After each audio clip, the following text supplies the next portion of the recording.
కేటీఆర్ ను అరెస్టు చేస్తే శాంతి భద్రతల సమస్య సృష్టించాలని బీఆర్ఎస్ నాయకులను రెచ్చగొడుతున్నారని కాంగ్రెస్ ఎమ్మెల్సీ బాల్మూరి వెంకట్ అన్నారు. అసెంబ్లీ మీడియా పాయింట్ వద్ద మాట్లాడారు. కేటీఆర్ కు జైలు భయం పట్టుకుందన్నారు. అందుకే అరెస్టు చేస్తారని జైలుకెళ్తారని కలవరిస్తున్నాడని తెలిపారు. అక్రమాలకు పాల్పడితే కేటీఆర్ పై చట్టపరంగా ప్రజాప్రభుత్వం చర్యలు తీసుకుంటుందన్నారు. ఏ తప్పు చేయకపోతే పదే పదే జైలుకు వెళ్తారని ఎందుకంటున్నావు? తప్పు చేసినట్లు తేలితే కటకటాల పాలవుతావు. ముందు మాజీ సీఎం కేసీఆర్ ను అసెంబ్లీకి తీసుకురావాలి. అసెంబ్లీ చర్చల్లో పాల్గొనాలని బాల్మూరి అన్నారు. సిస్టమ్ ప్రకారంగా సంబంధించిన డిపార్ట్మెంట్స్ ఎంక్వైరీ చేస్తాయి. పోలీస్ డిపార్ట్మెంట్ ఆ ప్రొసీజర్ ని ఫాలో అవుతుంది. ఆ ప్రొసీజర్ ప్రకారంగా నువ్వు కటకటాల్లోకి వెళ్లే పరిస్థితి ఉంటుంది. కానీ ప్రతిసారి ఏ అంశం మాట్లాడినా కూడా నన్ను లోపలేస్తారు అబ్బా నేను లోపల పోతా, నన్ను లోపలేస్తారు అబ్బా నేను లోపల పోతా అంటే ప్రతి విషయంలో కూడా ఈరోజు యావత్ తెలంగాణ సమాజానికి గుమ్మడికాయలు దొంగెవరు అంటే భుజాలు తడుముకున్నట్టు ప్రతి అంశంలో కూడా జరిగిన ప్రతి అవినీతిలో కూడా నీరే భాగస్వామ్యం ఉంది, అందుకు నువ్వు లోపల పోయే పరిస్థితి ఉంది అని చెప్పని నువ్వే పదే పదే మీరే ఏదైతే మీడియా ముఖంగా మాట్లాడుతారో 100% గత 10 ఏళ్లలో అది ఏ అంశం అన్నా కానీ ఏ స్కీమ్లో అన్న స్కామ్ జరిగింటే అది విద్యారంగం కానీ, వైద్యారంగం కానీ, ఇరిగేషన్ కానీ, ఎలక్ట్రిసిటీ కానీ, ఈ రేసింగ్ కానీ ప్రతి అంశం పైన తెలంగాణ ప్రజల సొమ్ముని ఏదైతే దోచుకొని ఏదైతే ప్రొసీజర్ ప్రకారంగా కాకుండా మీకున్న ఒక అధికారాన్ని అడ్డం పెట్టుకొని ఎవరు మమ్మల్ని ఏమి చేయలేదని ఒక అహంకారంతో ఏమన్నా తప్పులు చేసింటే ఈ ప్రజాప్రభుత్వంలో దాన్ని ప్రొసీజర్ ప్రకారంగా ఇన్వెస్టిగేట్ చేయడం జరుగుతుంది. అంబేద్కర్ పేరు ఎత్తితే హోంమంత్రి అమిత్ షాకు వణుకు పుడుతుందని టీపీసీసీ ప్రధాన కార్యదర్శి అద్దంకి దయాకర్ అన్నారు. పార్లమెంట్ లో అమిత్ షా ప్రసంగంపై స్పందించిన ఆయన ట్విట్టర్ వేదికగా వీడియో విడుదల చేశారు. ఆయన మాట్లాడుతూ అంబేద్కర్ బదులు ఎన్నిసార్లు దేవుడి పేరు ఎత్తితే స్వర్గంలో ఉండేవారని అమిత్ షా అంటున్నారని, అలాంటి వ్యక్తి రాజ్యాంగాన్ని గౌరవిస్తాడంటే ఎవరు నమ్ముతారని అన్నారు. అలాగే బీజేపీ బీఆర్ఎస్ అంబేద్కర్ ని అవమానిస్తుంటే ఇది అమిత్ షా రూపంలో చూడవచ్చని ఘాటు వ్యాఖ్యలు చేశారు. అమిత్ షాకు అంబేద్కర్ పేరు ఎత్తితే ఎందుకు వణుకు పుడుతుందో అర్థం కావడం లేదని ఎద్దేవా చేశారు. ప్రభుత్వంలో నెంబర్ 2గా ఉంటున్న అమిత్ షా అంబేద్కర్ రాసిన రాజ్యాంగం ప్రకారం రాజ్యాంగానికి పుట్టిన నాయకుడు అమిత్ షా. అంబేద్కర్ రాజ్యాంగ నిర్మాత అంటే రాజ్యాంగ పిత. రాజ్యాంగ పితనే అవమానించే అమిత్ షా రాజకీయాలకు అవసరమా? అసలు ఇలాంటి వ్యక్తులను మంత్రులుగా నియమింపజేసుకొని ఆర్ఎస్ఎస్ బీజేపీ అంబేద్కర్ భావజాలాన్ని, బడుగు బలహీన వర్గాల అస్తిత్వాన్ని అణగదొక్కే కుట్రలు చేసడానికి ఇంతకంటే ఎక్కువ ప్రత్యక్ష ఉదాహరణ ఏం లేదు. పోనీ ఈయన ఏమైనా సుఖమైన మనిషి అంటే ఈయన కూడా అంత నేర చరిత్ర ఉన్నది కాబట్టి రాజ్యాంగం ఇట్లాంటి వాళ్ళకు నచ్చదు. అంబేద్కర్ అనే పేరు అందుకని నచ్చదు. ఆర్ఎస్ఎస్ కానీ బీజేపీ కానీ అంబేద్కర్ మంత్రం చేసేది కేవలం ఓట్ల కోసం, దళిత బడుగు బలహీన వర్గాల యొక్క ప్రాపకం కోసం తప్పితే అంబేద్కర్ను గౌరవించాలను, అంబేద్కర్ ఆలోచన విధాన్ని గౌరవించాలని కాదు. నిండు సభలో ఒక కేంద్ర మంత్రి ఇలాంటి అంబేద్కర్ను అవమానించే వ్యాఖ్యలు చేసిందంటేనే ముందు అతన్ని డిస్మిస్ చేయాల్సిన అవసరం ఉంది. అంబేద్కర్ వ్యతిరేకంగా మాట్లాడేటోడు ఎవడు కూడా ఇలా రాజ్యాంగాన్ని గౌరవించినట్టు కాదు. అంబేద్కర్ పేరెత్తితే నీకేంది నొప్పి? అమిత్ షాకు వచ్చిన నొప్పి ఏంటట? అంబేద్కర్ అంటేనే ఇంత భయం ఎందుకు, ఇంత ఉలికెందుకు?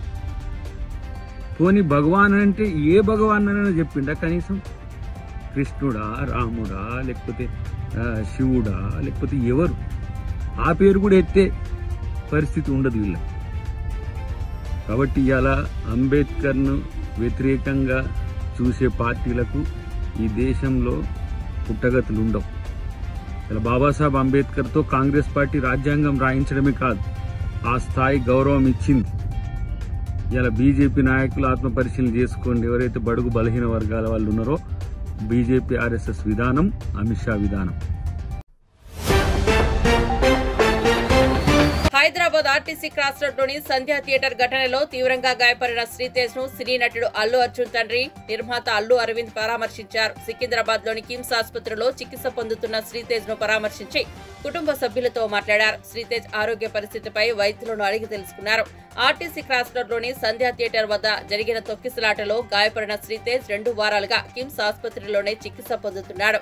శ్రీతేజ్ ఆరోగ్య పరిస్థితిని విషమంగానే ఉందని కిమ్స్ వైద్యులు చైతన్, విష్ణుతేజ్ వెల్లడించారు. ఐసీయూలో వెంటిలేటర్ పై ఉన్నట్లు చెప్పారు. మెదడుకు ఆక్సిజన్ సరిగ్గా అందడం లేదని, బాలుడిని నిరంతరం పర్యవేక్షిస్తున్నట్టు చెప్పారు. ట్యూబ్ ద్వారా ఆహారం అందిస్తున్నామన్నారు. అందరికీ నమస్కారం. ఇప్పుడే హాస్పిటల్ ఐసీయూలో ఉన్న శ్రీతేజ్ ఐసీయూలో చూసి బయటికి వస్తున్నాను. డాక్టర్స్ అందరితోటి నేను మాట్లాడాను. అబ్బాయి రోజు రోజుకి రికవర్ అవుతున్నారు. లాస్ట్ 14 డేస్లోనూ, పర్టికులర్ లాస్ట్ 10 డేస్లో రికవరీ కనపడుతుంది. బట్ చాలా టైం పట్టొచ్చు అని కూడా చెప్పారు. ఇలాగా ఆ అబ్బాయి కోలుకోవడానికి ఏమైనా చేయడానికి మేము సిద్ధంగా ఉన్నాము. అది కాకుండా ప్రభుత్వం కూడా వచ్చి మేము దీన్ని తీసుకుంటాము, ఈ అబ్బాయిని సంపూర్ణ ఆరోగ్యంతో చూడడానికి ప్రభుత్వం కూడా ముందు రావడం చాలా అభినందనీయం. చాలామంది అభిమానులు కానీ, బంధువులు కానీ, మిత్రులు కానీ అల్లు అర్జున్ ఎందుకు హాస్పిటల్కి వెళ్ళలేదు అని అడుగుతున్నారు. దానికి కారణం చెప్తాను. స్టాంపేడ్ జరిగిన రోజు మరుసటి రోజు మార్నింగే అల్లు అర్జున్ వద్దామని అనుకుంటే హాస్పిటల్ అధికారులు నిన్నే కదా జరిగింది, ఇవాళ ఈ హాస్పిటల్కి వచ్చి ఇక్కడ ఇంకొక ఇన్సిడెంట్ని ఎందుకు అవాయిడ్ చేయమని చెప్పి అడిగారు. కరెక్టే కదా అనిపించింది. రాలేకపోయారు. ఆ రోజునే కేసు పడింది. ఆ కేసులో పడిన తర్వాత మన legal team headed by Niranjan గారు strongly advised Bunny should not go to the hospital at all or meet the parents ఇట్లా అని చెప్పి గట్టిగా చెప్పారు. ఆ తర్వాత మేము రావడానికి అనేక నిబంధనలు, మళ్ళీ నేను ప్రభుత్వాన్ని పర్మిషన్ అడిగాను. నేనన్నా కనీసం వెళ్ళి చూస్తే బాగుంటుంది అని. ఎందుకంటే ఓ రోజు బన్నీ బాధపడుతూ నేను చూడలేకపోయాను, నువ్వన్నా వెళ్ళి చూసిరా డాడీ అని అడిగాడు. నేను ప్రభుత్వాన్ని అడిగితే వారు పర్మిషన్ ఇచ్చారు.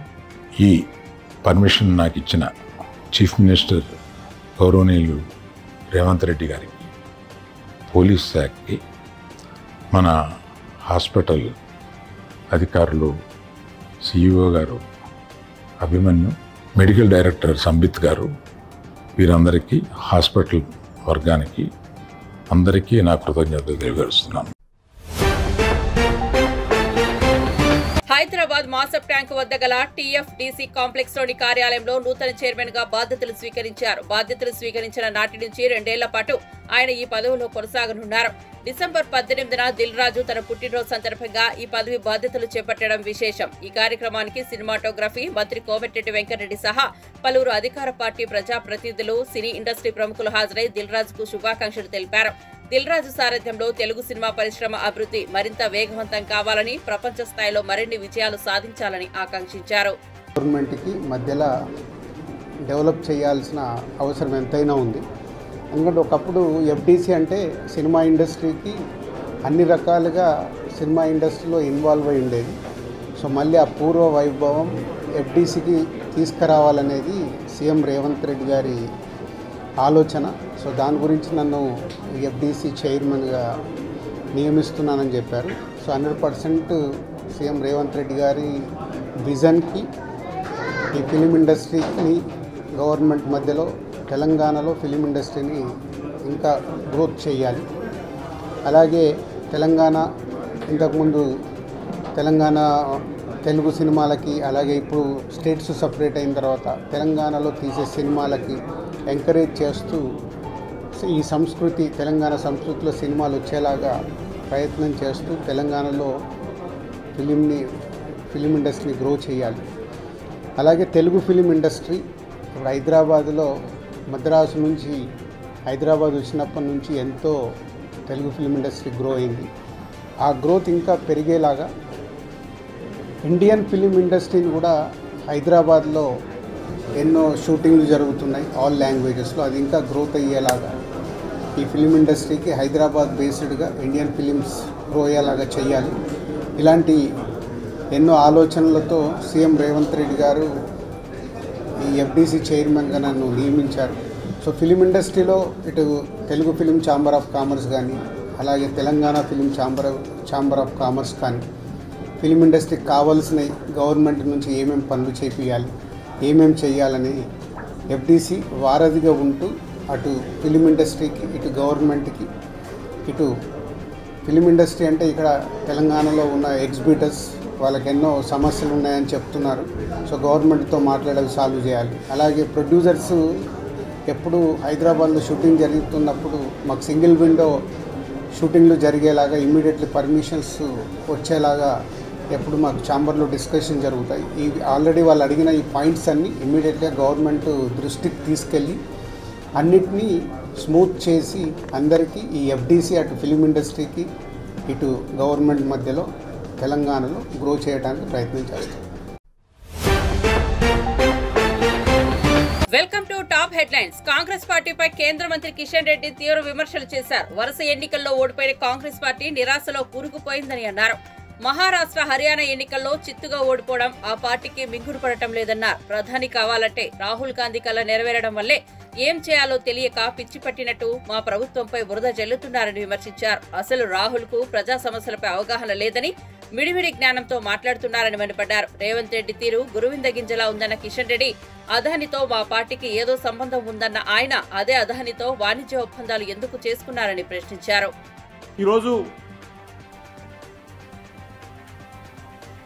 జార్జ్ స్వరాజ్ అనేటువంటి సంస్థ ఆ వ్యక్తితో కుమ్ముక్కై ఈరోజు భారతదేశం యొక్క పరువును ప్రపంచ దేశాల ముందు తీసే ప్రయత్నం చేశారు. చివరకు కాంగ్రెస్ పార్టీ నవ్వుల పాలైంది. జార్జ్ అనే వ్యక్తితో కుమ్ముక్కై ఆయనతో అనేక రకాల అవినీతి ఆరోపణలు చేయించేటువంటి ప్రయత్నము చేసి ఏ రకంగా నవ్వుల పాలయ్యారో, ఏ రకంగా గాలి మాటలు మాట్లాడి గత్తర మాటలు చెప్పి ఏ రకంగా కాంగ్రెస్ పార్టీ ఆగమగమైందో మనం చూస్తున్నాం.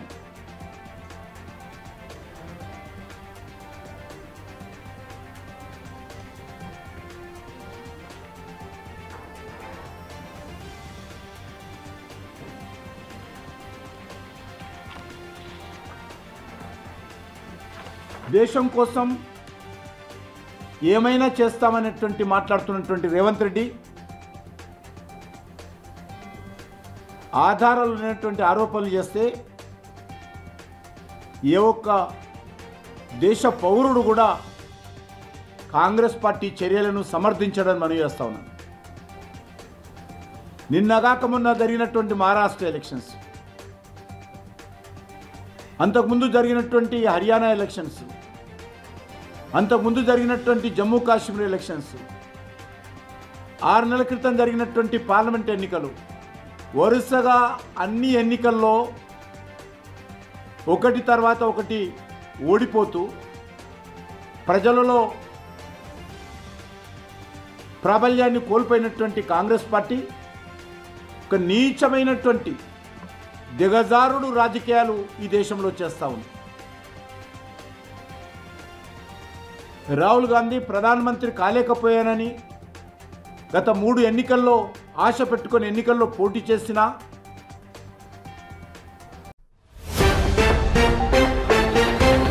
సభలో డ్రంక్ అండ్ డ్రైవ్ టెస్ట్ చేస్తే కేసీఆర్ ఇంకెప్పుడు అసెంబ్లీకి రాడని TPCC working president Jagga Reddy comments చేశారు. అసెంబ్లీలో డ్రంక్ అండ్ డ్రైవ్ టెస్ట్ చేయాలన్న బీఆర్ఎస్ నేత హరీష్ రావు మాటలకు జగ్గారెడ్డి స్పందిస్తూ బీఆర్ఎస్ నేతలకు కౌంటర్ ఇచ్చారు. ఆయన మాట్లాడుతూ సభలో డ్రంక్ అండ్ డ్రైవ్ మెషిన్లు పెట్టడానికి రేవంత్ రెడ్డికి ఎలాంటి సమస్య లేదని, ఎలాగో ఆయనకు తాగుడు అలవాటు లేదని చెప్పారు. వచ్చిన సమస్య అంతా హరీష్ రావు, కేసీఆర్ లెక్కనని అన్నారు. ప్రతిపక్ష నేతగా కేసీఆర్ ను అసెంబ్లీకి ఎంత రమ్మన్నా రావట్లేదని, ఈ టెస్టులు పెడతారని తెలిస్తే మొత్తానికి రావటం మానేస్తారని చెప్పారు. అసెంబ్లీలో డ్రంక్ అండ్ డ్రైవ్ టెస్టు పెడితే బీఆర్ఎస్ కి నష్టమని, కాంగ్రెస్ కు ఎలాంటి నష్టం లేదని జగ్గారెడ్డి తెలిపారు. మేము రూలింగ్ పార్టీ, మేము ఎప్పుడు యాక్టివ్ ఉంటాం. కాంగ్రెస్ పార్టీ మేము ఎప్పుడు ఇట్లనే రూలింగ్లో ఉంటాం, మేము ఎప్పుడు ఇట్లనే యాక్టివ్ ఉంటాం. కాంగ్రెస్ పార్టీ మీరు అట్లనే అపోజిషన్లో నుండి అట్లనే డ్రెస్సులు చేంజ్ చూసుకుంటూ తిరుగుంటాం మీరు అంతా.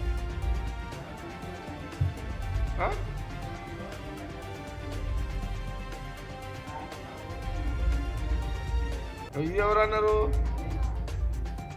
హరీష్ రావు ఏమన్నాడు? అచ్చా, హరీష్ రావు ఏమన్నాడు అని అంటే, హరీష్ రావు కూడా ఎందుకు తొందర పడతాడో నాకు తెలుస్తుంది. ఇప్పుడు నువ్వు ఒకటంటూ నేను మీ మామ నానాల్సి వస్తుంది. ఇప్పుడు మళ్ళీ నువ్వు సప్పుడు దాకా కూర్చుంటే హరీష్ రావు నేను మీ మామని అనుకుంటే ఇది నా తప్పు కాదు. ఇప్పుడు నువ్వు ఎందుకు గెలుపుతున్నావు మళ్ళీ కాంగ్రెస్ గవర్నమెంట్? నువ్వు కూర్చోక ఏదో ఒకటి నడుస్తుంది కదా సినిమా ఇది. ఇప్పుడు నువ్వు ఎందుకు ఇది అవసరమా? ఈ డ్రంక్ అండ్ డ్రైవ్ మిషన్ తీసుకొచ్చి టెస్ట్ చేయాలి అని అసెంబ్లీలో చేయాలి అని నువ్వు అనడం ఇది అవసరమా నీకు? అంటే ఈ మిషన్ పెడితే అసలుకే మీ మామ కేసీఆర్ వస్తలేడు. మిషన్ పెడితే ఎప్పుడన్నా వచ్చేది కూడా బంద్ అవుతాడు కదా కేసీఆర్ గారు. ఏమని అది కూడా బంద్ అవుతాడు. మాకేం ప్రాబ్లం లేదు. మీ మామ కేసీఆర్కే ప్రాబ్లం అవుతుంది. ఏది ఆ మిషన్ పెడతా అంటే నీ మామ కేసీఆర్ గారు మొత్తానికి అసెంబ్లీ రాకుండా మిషన్ పెట్టమంటారు. దాని అర్థము అందుకే పెట్టమంటుండేమో. మరి వాళ్ళు తెలుసుకోవాలి, కుటుంబ సభ్యులు తెలుసుకోవాలి. అది రేవంత్ రెడ్డి ఏమన్నా ఒకటిగా ముందు పెడతాడు మిషన్ ఆడ. అసలుకే కేసీఆర్ వస్తున్నాడు, రేవంత్ రెడ్డి సీఎం ఒత్తుకుంటుండు. నువ్వు మళ్ళా హరీష్ రావు ఏమో నువ్వు machine drunk and driving machine పెట్టమంటావు టీవీ. నువ్వు మొత్తానికే రాని కేసీఆర్ గారు. ఎట్లా హరీష్ రావు నువ్వు ఇట్లా చేస్తే ఎట్లా? నువ్వు మీ మామని కేసీఆర్ కొంప మూస్తే ఎట్లా రాజకీయంగా? Okay, thank you.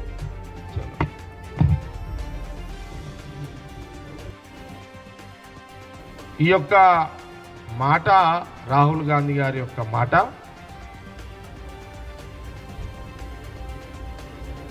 అందులో భాగంగానే ఈరోజు కార్యక్రమం జరిగింది. ఈ యొక్క ప్రెస్ మీట్ ద్వారా కొన్ని విషయాలు ప్రధానంగా తెలుగు రాష్ట్ర ప్రజలకు కొంత సమాచారం ఇచ్చే యొక్క ప్రక్రియలో భాగమే ఈ యొక్క ప్రెస్ మీట్. కాంగ్రెస్ పార్టీలో ఒక విషయం ఏంటంటే, కాంగ్రెస్ పార్టీలో సోనియా గాంధీ గారి యొక్క నాయకత్వంలో రాహుల్ గాంధీ గారు ఏది చెప్తే దాన్ని పాటించడమే కాంగ్రెస్ పార్టీ కార్యకర్తలుగా మేము, నాయకులుగా మేము పాటిస్తాం. అల్లరి నరేష్ హీరోగా దర్శకుడు సుబ్బు మంగదేవి రూపొందించిన యాక్షన్ మూవీ బచ్చలమల్లి. అమృతయ్యర్ హీరోయిన్. ఈ నెల 20న ఈ మూవీ విడుదల కానుంది. బచ్చలమల్లి తిరునాళ్లు పేరుతో హైదరాబాద్ లో జరిగిన ప్రీ రిలీజ్ ఈవెంట్ కు సినీ నటుడు కిరణ్ అబ్బవరం హాజరై మాట్లాడారు. తాను తొలిసారి అల్లరి నరేష్ ను కలిసినప్పటికీ జ్ఞాపకాలను గుర్తు చేసుకున్నారు. ఈ వేడుకల్లో నరేష్ పక్కన కూర్చోవడం చాలా సంతోషంగా ఉందన్నారు. ప్రసాద్ గారికి, చోటా గారికి sir hi sir, first time meet అవుతున్నాను. అండ్ ప్రతి ఒక్కరికి మ్యూజిక్ డైరెక్టర్ విశాల్ చంద్రశేఖర్ గారికి అండ్ ఈ మూవీలో యాక్ట్ చేసిన ప్రతి ఒక్కరికి ఇక్కడ నాకు చాలామంది తెలుసు. Ankit bro, long way to go, ఎక్కడ చూసినా కనిపిస్తున్నారు ఇప్పుడు. నాకు చాలా ఇష్టం మీ యాక్టింగ్ అంటే. ఖచ్చితంగా will go to places. And sir hi sir, nice to meet you. మా సినిమాలు అందరూ చేశారు. ప్రతి ఒక్కరికి థ్యాంక్ యూ సో మచ్. అంటే ప్రతి ఒక్కరికి బిగ్ కంగ్రాచులేషన్స్. ఖచ్చితంగా మీరు హిట్ కొట్టబోతున్నారు. అలాగే అమృత గారికి మేము ఒకసారి, నేను ఆవిడకి గుర్తుందో లేదో, మేము ఎప్పుడు అని గారికి కాదనుకుంటా ఎస్ఆర్ కళ్యాణ మండపంకి ఎప్పుడో అప్రోచ్ అవుదాని ప్రయత్నం చేసాము. తను రిప్లై ఇవ్వలేదు. తన గురించి మాట్లాడాలి. నేను ఫస్ట్ కలిసిన హీరో నా 10th క్లాసో ఇంటర్మీడియట్ అనుకుంటా. మాకు హాలిడేస్ ఉంటే తలకోన ట్రిప్ వెళ్ళాం. ఆ తలకోనలో అన్నది దొంగలబండి షూటింగ్ జరుగుతుంది మూవీ. అప్పుడు ఫస్ట్ టైం అల్లరి నరేష్ని కలిశాను. చాలా భయంగా అరే కలవచ్చా, ఫోటో ఇస్తారా లేదా అని చెప్పి మొత్తం అంతా. ఆ రోజు ఆలీ అన్న చాలామంది ఆర్టిస్టులు ఉన్నారు. ఫస్ట్ టైం నేను చూసిన హీరో. నా ఎస్ఆర్ కళ్యాణ మండపం సినిమాకి ఇదే స్టేజ్ మీదకి వచ్చి నాకు సపోర్ట్ చేశారు. చాలా ఇష్టం నాకు అల్లరి నరేష్ అన్న అంటే. బేసిక్గా ఆయన పక్కన కూర్చొని ఆయన జర్నీ అంతా చూస్తుంటే చాలా హ్యాపీగా అనిపించింది అన్న. మోర్ దెన్ ఈ సినిమాలు ఈ మీ జర్నీ ఆడ పక్కన కూర్చొని ఆయన జర్నీ ఇదంతా చూస్తుంటే, ఆయన సినిమాలు చిన్నప్పుడు అంటే అన్నీ మేము చూసి 2008 అండి మెమరబుల్ ఇయర్ ఫర్ అన్న అల్లరి నరేష్ అన్న. గమ్యం cinema, Bommana brothers, Chandana sisters, blade Babji, Siddhu from Srikakulam and many నాకు తెలిసి బిగ్గెస్ట్ హిట్స్ అన్నీ ఆయర్లోనే పడ్డాయి. 2008 మళ్ళీ మీకు రావాలన్నా నాకు అనిపిస్తుందండి. ఐ మేబీ రాంగ్, ఇలా నేను చెప్పచ్చో లేదో.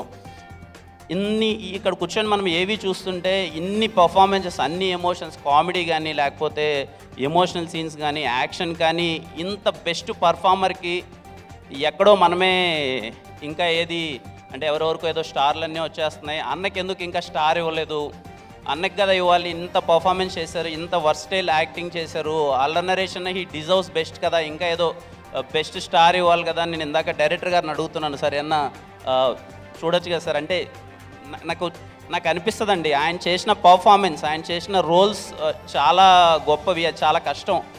ఆయన అంటే యాజ్ యాక్టర్గా అన్ని ప్రయత్నించాలన్నా, అన్ని ఎమోషన్స్ చేయాలన్నా చాలా కష్టం. ఆయన ఎన్నో చేశారు. 2002 నుంచి 2024 ఆల్మోస్ట్ 22 ఇయర్స్ నుంచి మనల్ని ఎంటర్టైన్ చేస్తూనే ఉన్నారు. So he deserves more. ఇంకా ఆయనకి మనం ఏదన్నా ఇవ్వాలి పెద్దగా అనిపిస్తుంది. I mean I don't know అన్నకి అది ఇష్టమో లేదో కానీ నాకు తెలియదు కానీ, బట్ యాజ్ ఆడియన్ బయట నుంచి చూసేటప్పుడు ఈ డిజర్వ్ సమ్ పెద్ద స్టార్ అని పడాలి అన్నకి ఏదన్నా. అండ్ నిజంగా అన్న యూ డిజర్వ్ మోర్.